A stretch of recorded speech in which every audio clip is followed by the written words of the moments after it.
Okay, where to begin, where to begin? I guess it would be best to start this story off in the early stages of my documentary, where all I knew was I wanted to film crazy stunts and make a documentary about my life, Pierre Bousseau. I think Pierre Bousseau, truthfully, is the most endearing, loyal, trusting, confident, sex-addicted man-child I have ever met, or ever had the pleasure of being friends with, for that matter. Well, no, you were a really good baby. You were a very calm, quiet baby. And then Sabina was born, and you were the absolute most amazing big brother from the first day on. And you were not jealous.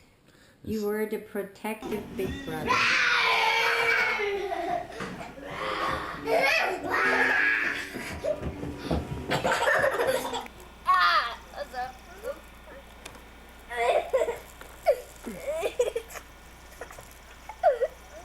You were the definition of a playful child.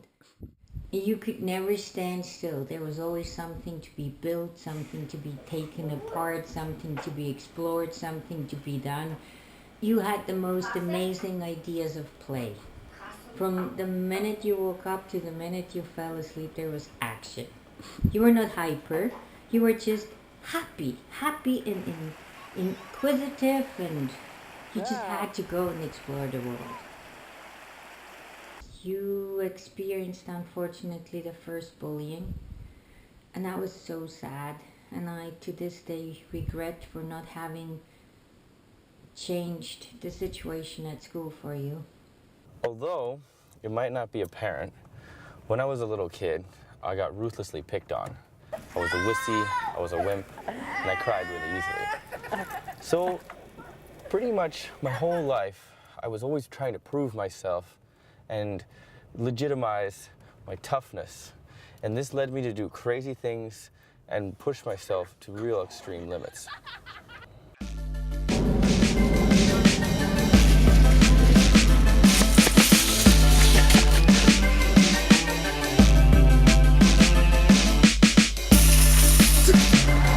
Oh, that hurts.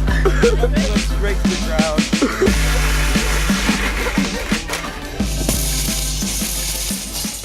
Fast forward a few years. I'm 21, I'm living in Whistler. I'm pursuing my dream of being a pro snowboarder. Whistler was a crazy place for me. It was a place where I could reinvent myself. I could be anyone and anything. I could finally become that golden god I always wanted to be.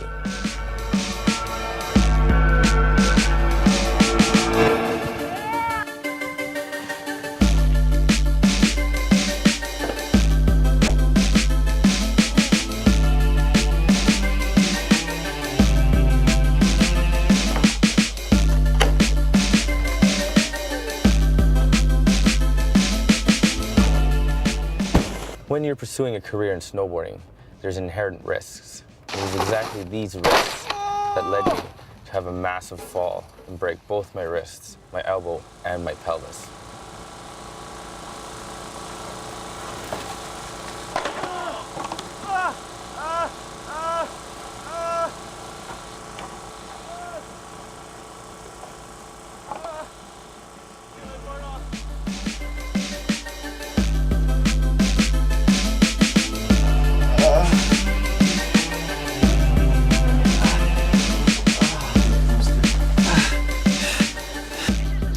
These injuries, combined with a DUI, pretty much ruined my dreams. And I decided, sadly, that I would move down to the city and go finish my school degree.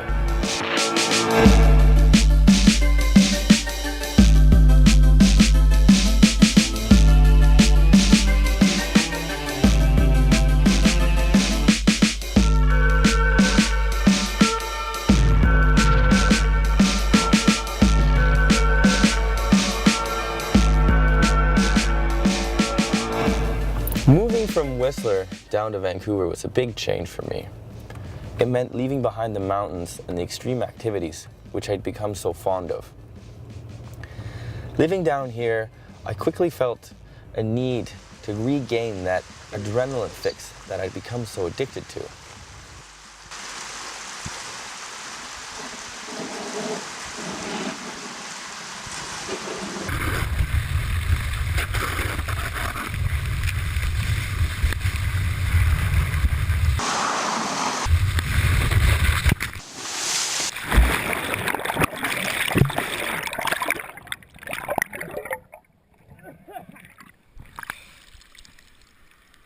But one thing that I will say about you is that you have this passion that is unrivaled.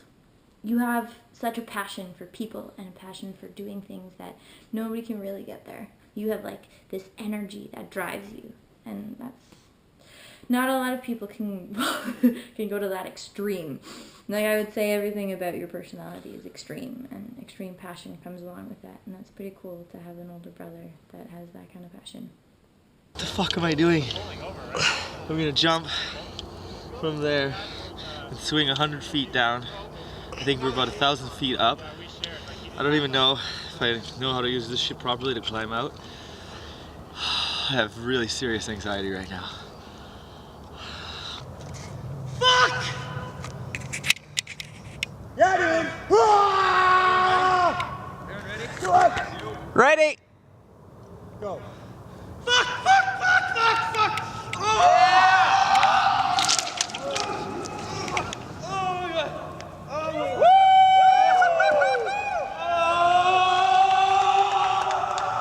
Yeah! Oh my god! Fuck! Fuck! This is fucked! Oh! My hands won't stop shaking. And that is the scariest, most fucked up, fun thing I've ever done in my fucking life. I started to think to myself, maybe I could convey meaning with my actions.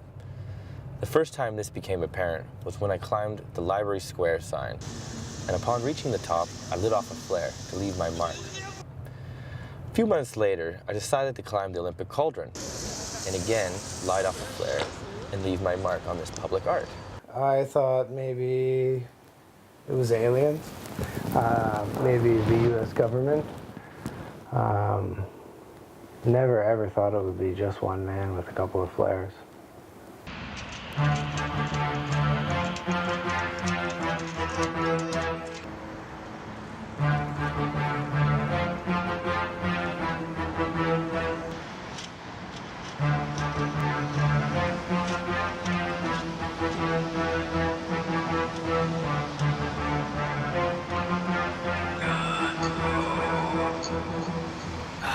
From the night, silken suffering in the bleach room. In the wastelands of the soul, low seeking, find control. You want us always to. There's a voice here just for you.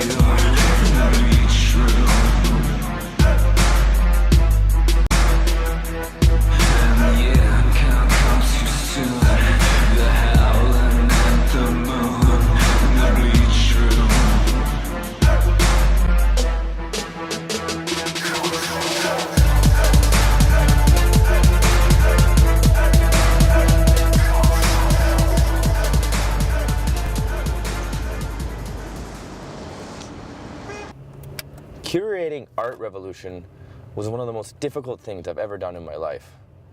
It was stressful, it was nerve-wracking, but it was extremely rewarding. I had a plan to do one final performance stunt at the end of the opening, where I would leap from the rafters and land on this pile of boxes. I don't fucking do this to me, okay? Well, why will you get in trouble? I won't get in trouble, but I don't want you to get kicked out of school, and I'm telling you, it's... So if I go up the ladder, I'm going to get kicked out of school? Yes, basically, well, yes. If you go up and stand up there, quite possibly. Honestly, quite possibly. You can, like, stand on this ladder right here, that's fine, but if you actually go all the way up to the top... Ask that question again? If I go up the ladder, I get kicked out of school. Bro, shit, whatever.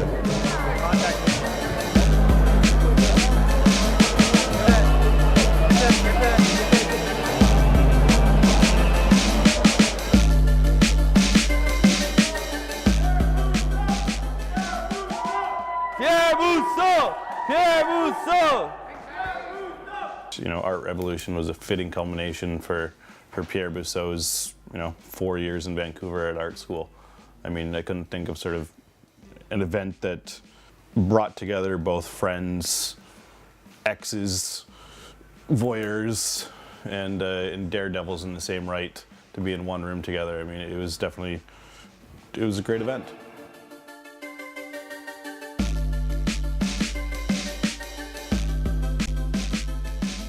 I'm going to take this moment to thank everyone who put a lot of time into this show, all the great artists, all the amazing people, because this is my first show. I've never done anything like this, and I'm pretty excited. I think we did all right. I think we...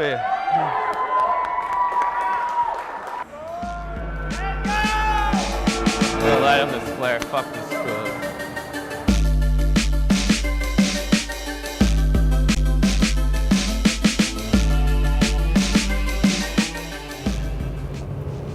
I have no idea where things are gonna go from here, but I do know this is only the beginning.